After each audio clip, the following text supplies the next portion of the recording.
Piers, let's turn to football. We're 4 days away from the opening of the World Cup. David Baddiel told us that he's staying home. That Mm. his version of football is staying home. Gary Lineker said he wouldn't receive Qatari money. He doesn't like the feel of it. I think the word Baddiel used was reprehensible. Would you go to Mm. Qatar? You excited about the games? I'm going to Qatar.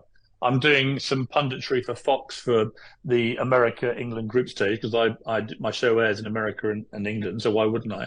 And also, I've got to say, I find a lot of this sports washing debate uh, laced with rank hypocrisy. I mean, in the end, I read a column last week in which I went through all the problems that all the countries in the last 32 have.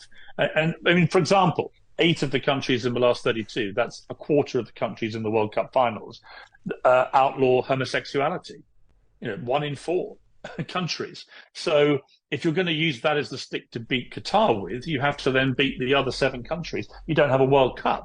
And if you don't have it in Qatar, which is the first Middle Eastern country to have it, where do you have the World Cup? Do you go to Africa, where many countries it's illegal to be homosexual? Do you go there? So that rules out that continent. Do you go to America, which has rather draconian laws about abortion, which play very badly, for example, in the UK? In other words, once you start putting your moral halo on, Right. where does it stop? And who is morally clean enough to actually host a World Cup? So Are we? Are we the country that illegally invaded Iraq, which then started a 20-year reign of terror by ISIS? Are we yeah. morally clean enough to host a Okay. World Cup? I mean, So I so just think it's fraught with hypocrisy.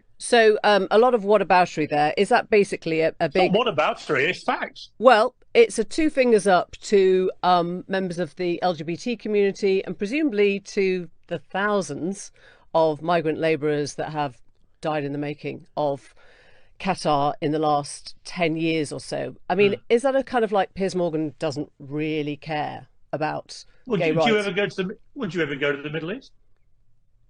I haven't been for a while. Would you go to the Middle East? I would. Right. End of debate. Why is that the end of the debate? Well, if you don't agree with what they do, don't go there. Well, I don't think that's the same thing, is it? I mean, we're looking It's at absolutely the same thing. This is what I mean about the hypocrisy. It's completely the same thing.